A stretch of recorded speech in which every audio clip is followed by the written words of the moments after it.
ஒலிபெருக்கி நேயர்கள் அனைவருக்கும் அன்பு வணக்கம்.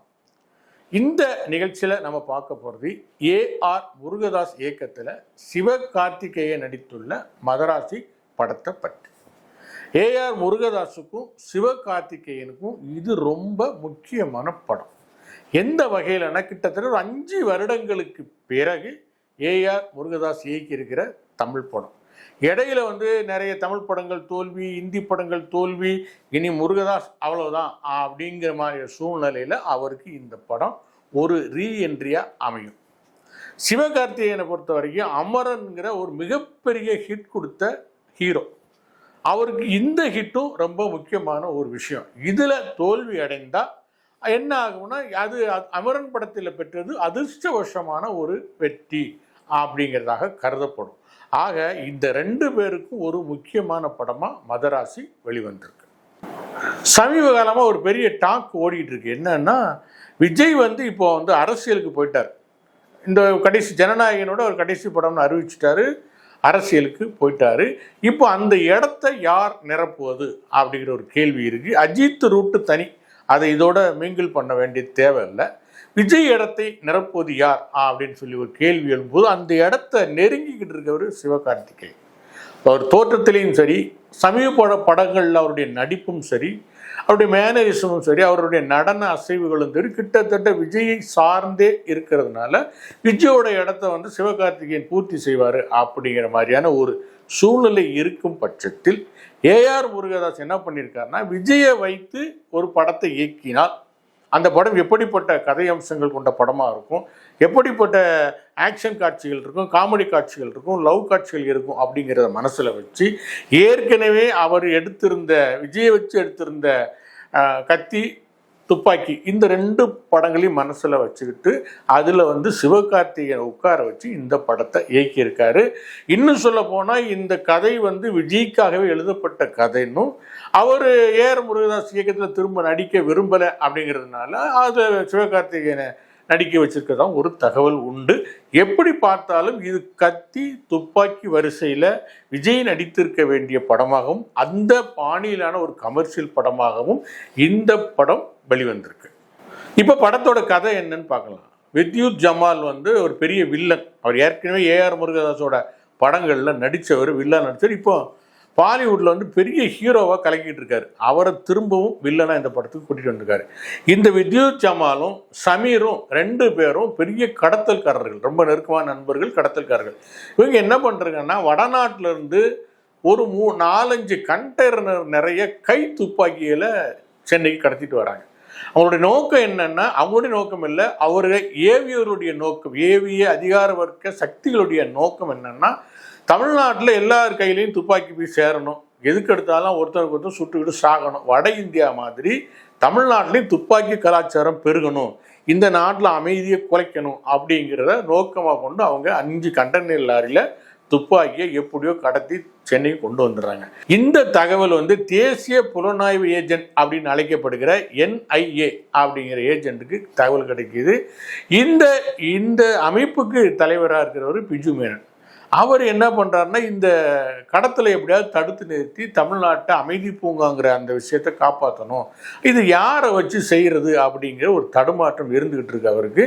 இந்த கடத்தப்பட்ட துப்பாக்கிகளெல்லாம் சென்னையில் ஒரு மைய பகுதியில் உள்ள ஒரு ஃபேக்ட்ரியில் அதாவது பயன்படுத்தப்படாத ஒரு கெமிக்கல் ஃபேக்ட்ரியில் கொண்டாந்து அடைச்சி வச்சுருக்காங்க அந்த 5 கண்டெய்னரும். இப்போ அதுலேருந்து துப்பாக்கியை வெளியில் எடுக்கணும் அல்லது அதை அழிக்கணும். நேரடியாக சண்டை போட முடியாது, வெளி உலகத்துக்கு தெரிஞ்சிடும், அது பெரிய பிரச்சனை ஆகும். அப்படிங்கும்போது யாராவது ஒரு தனி ஆளாக, அதாவது மனித வெடிகுண்டு மாதிரி உள்ளே அனுப்பி, அதாவது அதில் வேலை செய்கிறவங்கள மாதிரி அனுப்பி அதை டெமாலிஷ் பண்ணி அழித்து அதை ஒழிக்கணும் அப்படிங்கிறது NIAயோட திட்டம். அதுக்கு சரியான ஆட்கள் கிடைக்கல. அவங்க ஒருத்தர் நான் போகிறேன், நீ போகிறேன்னு சொல்கிறாங்க. ஆனால் ஒரு புத்திசாலித்தனமான, அதே சமயம் நல்ல வீரமான ஒரு ஆண் தேவைப்படுது. அதை தேடிக்கிட்டு இருக்கும்போது தான் நம்ம சிவகார்த்திகேயன் பிஜு மேனன் கண்ணில் மாட்டுறாரு. சிவகார்த்திகேயன் கதை என்னன்னா, அவர் சின்ன வயசுல தன்னுடைய பெற்றோர்களை ஒரு விபத்தில் உறவினர்களையும் பெற்றோர் ஒரு விபத்தில் இழக்கிறாரு.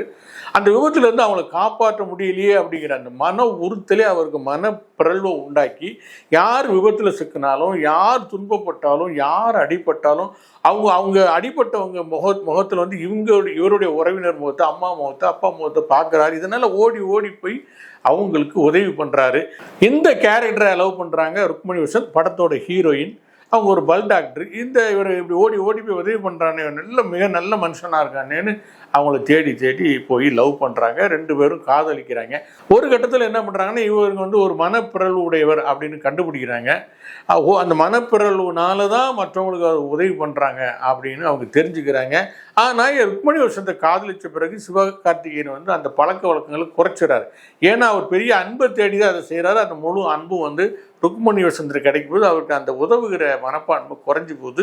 இதை அவங்க புரிஞ்சுக்கிட்டு, ஆக நம்மளால் வந்து இவன் தன்னுடைய கேரக்டரை மாத்துறானே அப்படின்னு சொல்லிட்டு அவனை விட்டு விலகி போயிடுறாங்க. காதலில் தோல்வி அடைந்த சிவகார்த்திகேயன் தற்கொலை பண்ணுறதுக்கு பல முயற்சிகள் பண்ணுறாரு. மாடியிலேருந்து குதிக்கிறார், விஷம் குடிக்கிறார், எவ்வளோ முயற்சிகள் பண்ணுறாரு. அப்படிப்பட்ட நேரத்தில் தான் பிஜு மேனன் கண்ணில் சிவகார்த்திகேயன் படுறாரு. பட்ட உடனே அவர் இவன் தான் அந்த தற்கொலை படைக்கு தாக்குறதுக்கு சரியான ஆள் அப்படின்னு சொல்லிட்டு என்ன பண்ணுறாரு, எப்பா வா, நீ வந்து வீணா சாகாத, சாவு வந்து ஒரு சரித்திரமாகட்டும், இந்த மாதிரி ஒரு அசைன்மெண்ட்டை தர்றேன், நீ அந்த செஞ்சு முடிச்சுட்டு செத்துட்டீங்கன்னா உன் பேரும் நிற்கும், நீ நினச்ச மாதிரி சாகவும் செய்யலாங்கிற அக்ரிமெண்ட்டை போட்டு அவரை வந்து இந்த ஆக்ஷனுக்குள்ளே அதை கொண்டு வராரு. கொண்டு வரும்போது இதோட வளர்ச்சியில் அடுத்த பிரச்சனைகளால் வில்லன் கோஷ்டி கடைசியாக ருக்மணி வசந்தியே கடத்தி கொண்டு போய் வச்சுக்கிட்டு பேரம் பேசுது. அப்போ தனக்கு பிறருக்கு கஷ்டம்னாலே அவ்வளோ ஓடி ஓடி உதவி பண்ணுறவருக்கு அவர் தன்னுடைய காதலியே கஷ்டம் வரும்போது என்ன பண்ணுவார், அப்படியே புயல் மாதிரி சீண்டு எழுந்து வில்லன்களை எப்படி தோஷம் பண்ணுறாரு, அதோட முடிவு என்ன, காதலியோட சேர்ந்தாரா இல்லையா அப்படிங்கிறது தான் இந்த படத்தோட கதை. இந்த படத்தோட கதையை நான் இவ்வளவு நீளமாக சொல்கிறதுக்கு காரணம் என்னென்னா, இவ்வளோதான் விஷயமே. இதை தாண்டி ஒரு விஷயமும் படத்தில் கிடையாது. ஏஆர் முருகதாஸோட படங்களில் ஆக்ஷன் போர்ஸு ரொம்ப ஸ்ட்ராங்காக இருக்கும், லவ் போர்ஷன் ரொம்ப ஸ்ட்ராங்காக இருக்கும். இந்த ரெண்டையும் மிக்ஸ் பண்ணியே கொண்டு போவார் படத்தை. இந்த படத்துலையும் அப்படி தான் கொண்டு போயிருக்காரு. ஒரு வித்தியாசமான காதல், மனப்பிறலுடைய ஒருத்தன் ஒரு பெண்ணு காதலிக்கிறதும் விலகிறதும் மீண்டும் சேர்கிறமான ஒரு வித்தியாசமான காதல். ஆக்ஷன்லேயே எவ்வளோ ஹீரோக்கள் எவ்வளோ அசைன்மெண்ட்டில் போய் சண்டை போட்டு அதெல்லாம் பண்ணியிருக்காங்க. முதல்ல ஒரு மனப்பிறழ்வு கொண்ட ஒருவனை ஒரு ஆக்ஷனில் இறக்கி விட்டு அவன் என்னென்ன பண்ணுவான் அப்படிங்கிற விஷயத்தையும் 2 விஷயங்களையும் புதுசாக பண்ண ட்ரை பண்ணியிருக்காரு.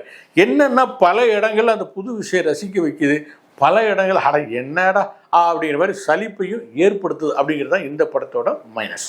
நடிப்பு பொறுத்த வரைக்கும் பார்த்தீங்கன்னா, சிவகார்த்திகேயன் தன்னை ஒரு விஜயா மாற்றிக்கிறதுக்கான எல்லா முயற்சியும் இதில் நல்லா எடுக்கிறார். அவர் பொது மேடைகளில் வந்து நான்லாம் விஜய் கிடையாது, விஜய் தான் நான் தான் பேசினா கூட அவருடைய ஒவ்வொரு ஸ்டெப்பும், ஒவ்வொரு மூமெண்ட்ஸும், ஒவ்வொரு நடன சிவிகளும், ஒவ்வொரு காதல் காட்சிகளும் விஜய் தான் ஞாபகப்படுத்துது. ஸோ அதை நோக்கி ஒரு நகர்றாரு. அந்த நகர்தலில் ஒரு சக்ஸஸ்ஃபுல்லான ஒரு விஷயத்த பண்ணியிருக்காரு. அவர் ஆக்ஷன் காட்சிலையும் சரி, அந்த மனப்பிறல் கொண்டவராக மாறும்போதும் சரி, லைட்டாக ஒரு காமெடி போர்ஷனுக்குள்ளே போயிட்டு வரும்போதும் சரி, பிரமாதமான நடிப்பை வெளிப்படுத்தியிருக்காரு. அமரனை விட நல்லா பண்ணணும், அமரனை விட இந்த படம் ஹிட் ஆகணுங்கிற அக்கறையில் நிறைய கஷ்டப்பட்டுருக்காரு. சண்டை காட்சிலேயே அவ்வளோ கஷ்டப்பட்டுருக்காருன்னு தெரிய வருது. அப்புறம் படத்தோட நாய் ருக்மணி வசந்த் வந்து அவங்களுக்கு கொடுக்கப்பட்ட கேரக்டர் என்னவோ அதுக்குள்ளே பண்ணியிருக்காங்க. அவருக்கு பெருசாக வந்து காட்சிகள் இல்லை. முதல்ல ஒரு 4-5 லவ் சீனு, அவர் ஃபுல்லாக வந்து ஆக்ஷன் பிளாக்குள்ளே சிக்கிடுறாரு. அப்புறம் பயந்து நடுங்கிறது, ஒடுங்கிறது, அழுகிறது, கட்டி போடுறது, இப்படியே தான் போயிட்டுருக்கு. மற்றபடி ஹீரோக்களும் வில்லன் சண்டை போட்டுக்கும்போது இவர் ஊடால ஒரு பூனைக்குட்டி மாதிரி நின்றுட்டே இருக்காரு. மற்றபடி அதுக்கு இடைவேளைக்கு பிறகு அவருக்கு ஒரு பெரிய வாய்ப்புகள் இல்லை. இருந்தாலும் இருந்த கிடைத்த கேப்புகள் எல்லாம் பிரமாதமாக நடிச்சிருக்கிறார். வித்யுத் ஜமாலை பொறுத்த வரைக்கும் இப்போ பாலிவுட்ல ஹீரோவாக கலக்கிட்டு இருக்காரு. ஏஆர் முருகதாஸுக்கிட்ட பிறந்த நட்புக்காக இந்த படத்தில் நடிச்சிருக்காரு. பாடி லாங்குவேஜில் தன்னுடைய வில்லத்தனத்தை ரொம்ப அற்புதமாக வெளிப்படுத்தாரு. சமீரும் அதே மாதிரி பாடி லாங்குவேஜில் வில்லத்தனத்தை வெளிப்படுத்தியிருக்காரு. ஹீரோவுக்கு ஏற்ற மாதிரியான பவர்ஃபுல் வில்லன்கள் அப்படிங்கிற மாதிரி அந்த ஆக்ஷன் ஏரியா வந்து ரொம்ப அற்புதமாக வடிவமைச்சிருக்காங்க. சண்டை காட்சி கலைஞர்களும் அதில் பிரமாதமாக நடிச்சிருக்கிறாங்க. டோட்டலாக பார்த்தீங்கன்னா ஒரு ரொம்ப நாளைக்கு அப்புறம் ஒரு லவ் அண்ட் ஆக்ஷன் ஃபிலிமாக இந்த படத்தை பார்க்க முடியுது. ஆனாலும் இந்த படத்தில் தொக்கி நிற்கிற பல கேள்விகள் இருக்குது. என்னென்னா, முதல்ல NIA என்பது வந்து ஒரு விசாரணை அமைப்பு தானே தவிர ஒரு ஆக்ஷன் அமைப்பு கிடையாது. அந்த அமைப்பில் இருக்கிறவங்களுக்கு துப்பாக்கிலாம் கிடையாது, அவங்க சண்டைலாம் போட முடியாது, அவங்களுக்கு அதுக்கான பயிற்சியும் அவங்களுக்கு கிடையாது. ஒரு விஷயத்தை துப்பறித்து சொல்லுவது தான் அவங்களுடைய வேலையை தவிர அதன் மீது நடவடிக்கை எடுப்பது அவங்களுடைய வேலை இல்லை. படம் ஃபுல்லாக எண்ணெயும் அதிகால் அப்படியே மிஷின்கள்லாம் வச்சுக்கிட்டு சண்டை போடுற மாதிரி கொஞ்சம் கூட லாஜிக் இல்லாத, கொஞ்சம் கூட யதார்த்தத்தை மீறிய விஷயங்கள்லாம் இருக்குது. ரெண்டாவது விஷயம் பார்த்தீங்கன்னா, ஒரு நாட்டில் வந்து துப்பாக்கி கலாச்சாரத்தை பரப்புறதுக்கு வில்லன்கள், அதாவது யார் பரப்ப விரும்புகிறாங்களோ அவங்க இப்படி கண்டெய்னரெல்லாம் துப்பாக்கி அனுப்பிலாம் பரப்ப மாட்டாங்க. சைலண்டாக யாருக்கும் தெரியாமல் ஒன்று ஒன்றா ஒவ்வொரு விஷயங்களை பூத்தி தான் கொண்டு வருவாங்களே தவிர மொத்தமாக கண்டெய்னரில் வந்து இறக்கி வந்து யாரும் துப்பாக்கி கலாச்சாரத்தை பரப்ப மாட்டாங்க. அது எங்கேயுமே அப்படி நடந்ததில்லை. இது ரெண்டாவது லாஜிக் மீர். மூணாவது என்னன்னா, யாரையும் காப்பாற்ற நினைக்கிற ஹீரோ எப்படி தற்கொலைக்கு முயற்சி பண்ணுவான்? எல்லாரும் பிழைக்கணும், எல்லாரும் வாழணும்னு நினைக்கிறவன் தான் ஏன் தற்கொலை பண்ணிக்கிட்டு சாகணும்னு நினைக்கிறான் அப்படின்னு அந்த கான்ட்ராஸ்ட் இருக்கு இல்லையா, அந்த முடிவு வந்து அந்த கேரக்டரோட குணத்தை வந்து சிதைக்குது. கடைசியா என்னன்னா, மனப்பிறழ்வு அப்படிங்கிறது வந்து ஒரு நோய்.